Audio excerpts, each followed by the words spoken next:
Hi student, आज मैं फिर से एक नई वीडियो के साथ आप लोगों के सामने उपस्थित हुआ हूं और आज का हमारा टॉपिक है शुड हैव। वैसे शुड का प्रयोग लगभग सबको आता है। जिन वाक्यों के अंत में चाहिए शब्द लिख करके आ जाए वहां पर हम शुड का प्रयोग करते हैं। शुड के द्वारा हम सलाह देते हैं। ठीक जैसे कह दिया जाए कि तुमको स्कूल जाना चाहिए, you should go to school. तुमको खेलना चाहिए, यू शुड प्ले। तुमको पढ़ना चाहिए, यू शुड रीड। तुमको आना चाहिए, यू शुड कम। तुमको नाचना चाहिए, यू शुड डांस। लेकिन जो शुड का के बहुत सारे प्रयोग होते हैं, उन्हीं में से एक जो है प्रयोग मैं आज लेकर के आया हूं, शुड हैव। Should have. तो शुड हैव का प्रयोग कब होता है? जब भी किसी हिंदी वाक्य के अंत में लिखा हो चाहिए था। क्या लिखा हो? चाहिए था। यदि केवल चाहिए लिखा है तो शुड का प्रयोग करेंगे, और चाहिए के बाद था, थी, थे। ठीक जैसे हो जाए कि तुमको स्कूल जाना चाहिए था। तो अगर किसी हिंदी वाक्य के अंत में चाहिए था लिख करके आता है, तब वहां पर हम शुड हैव का प्रयोग करते हैं। क्या का प्रयोग करते हैं? शुड हैव का। इसका मैंने मेथड लिखा। सबसे पहले सब्जेक्ट आएगा, फिर शुड हैव आएगा। शुड हैव के साथ मेन वर्ब की थर्ड फॉर्म का प्रयोग होता है। अगर केवल शुड का प्रयोग है तो फर्स्ट फॉर्म आएगी, और यदि आपका शुड हैव का प्रयोग हुआ तो वहां पर मेन वर्ब की थर्ड फॉर्म आती है, फिर ऑब्जेक्ट और अदर वर्ड का प्रयोग किया जाता है। तो आइए हम एक दो सेंटेंस इसके समझते हैं। जैसे मैं यहां पर लिख दूं, तुमको घर जाना चाहिए था। तुमको घर जाना चाहिए था। ये जो सेंटेंस है यह पास्ट टेंस में जा रहा है। ये शुड का पास्ट है, यानी ये जो पास्ट टेंस में जा रहा है, क्योंकि जिन हिंदी सेंटेंसों के अंत में था, थी, थे लिख करके आ जाता है, ऐसे सभी सेंटेंस पास्ट टेंस में होते हैं। तो तुमको घर जाना चाहिए था। तो यहाँ पर सब्जेक्ट क्या है आपका? तुमको।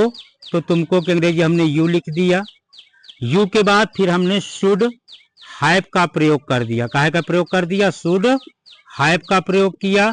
शुड हैव की हिंदी होती है चाहिए था। तो यू माने तुमको, शुड हैव माने चाहिए था। फिर हम आ गए सीधा मेन वर्ब। मेन वर्ब माने होता है काम। काहे का काम हो रहा है? जाने का। तो गो, गो का थर्ड फॉर्म क्या होगा? Gone, GONE। तो मेन वर्ब की थर्ड फॉर्म जो है ठीक जाने की क्या हो गई? गॉन। कहां जाना चाहिए था? घर। तो gone to house, gone to house. तुमको घर जाना चाहिए था। तो you should have gone to house.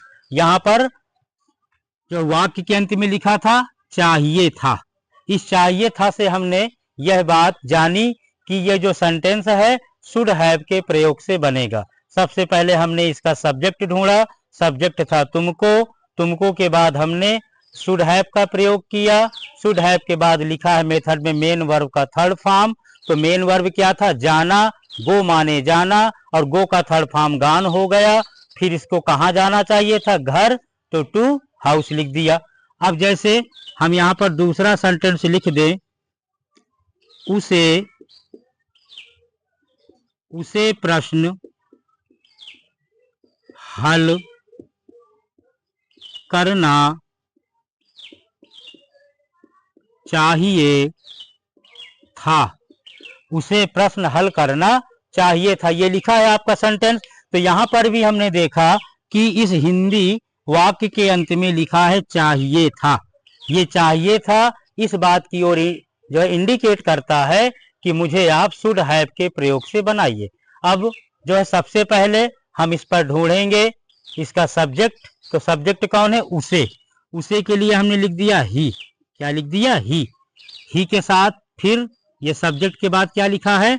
Should have. क्या लिखा है? Should have. तो हमने शुड हैव लिख दिया। शुड हैव के बाद फिर हम आ गए मेन वर्ब के थर्ड फॉर्म में।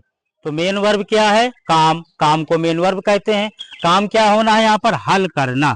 तो सॉल्व, सॉल्व में हमने डी जोड़ दिया, ईडी, यानी सॉल्व्ड।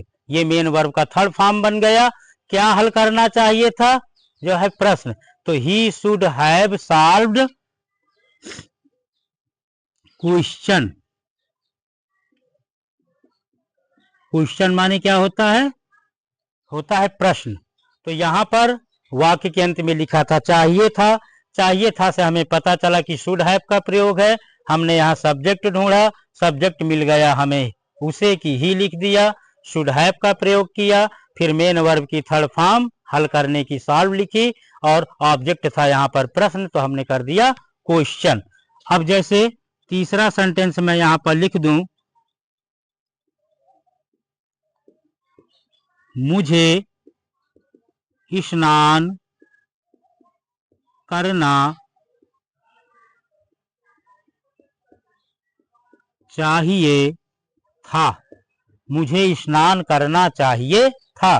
तो यहां पर भी आ गया चाहिए था। हिंदी वाक्य के अंत में अगर चाहिए था लिखा है तो शुड हैव का प्रयोग। यहां पर हम देखते हैं कि सब्जेक्ट कौन है? मुझे। तो मुझे की वैसे मी होती है, लेकिन यह सब्जेक्ट का काम कर रहा है, इसलिए हम मुझे की अंग्रेजी यहां पर आई लिखते हैं। आई के बाद हमने सब्जेक्ट के बाद शुड हैव लिख दिया। आई शुड हैव, क्या लिखा? आई शुड हैव लिख दिया। आई शुड हैव के बाद फिर मेन वर्ब का थर्ड फॉर्म। मेन वर्ब क्या है? स्नान करना। तो बाथ माने स्नान करना, और बाथ का थर्ड फॉर्म बाथड हो गया। तो आपकी अंग्रेजी बन करके तैयार हुई, आई शुड हैव बाथड। तो मैं समझता हूं कि शुड हैव का प्रयोग आप लोगों की समझ में आया होगा। ऐसे ही आप सेंटेंस बहुत से बना सकते हैं। जैसे आप बोल सकते हैं, मुझे खाना चाहिए था, आई शुड हैव ईटेन। मुझे देखना चाहिए था, आई शुड हैव लुक्ड या सीन आप लगा सकते हैं। जैसे बोल दिया जाए कि मुझे खेलना चाहिए था, आई शुड हैव प्ले। तुमको बाजार पहुंचना चाहिए था, you should have reach the market. तुमको मेला जाना चाहिए था, you should have gone to fair. ऐसे ही आप बहुत सारे सेंटेंस बना सकते हैं। और अब आप लोगों को राधा को पढ़ना चाहिए था, ये मैंने एक हिंदी में जो सेंटेंस लिखा है, राधा को पढ़ना चाहिए था, इसकी अंग्रेजी क्या बनेगी? आप लोग इसको कमेंट में लिखें और भेजें। ऐसे ही वीडियो पाने के लिए, क्योंकि ये शुड का जो है अभी पहला ही प्रयोग है, शुड के साथ हैव का। अभी शुड भी, जो शुड बी है, शुड हैव बीन है, शुड के बहुत सारे जो है प्रयोग होते हैं, लगभग 11 प्रयोग होते हैं। तो इन सभी प्रयोगों को पढ़ने के लिए आप लोग इंतजार करिए मेरी अगली वीडियो का। और मैं समझता हूं यह आपकी समझ में आया होगा। तो आप का जो चैनल है द्विवेदी इंस्टीट्यूट, इसको आप लोग सब्सक्राइब करें, लाइक करें, शेयर करें, और जो कमेंट में इसका उत्तर जरूर दें। धन्यवाद।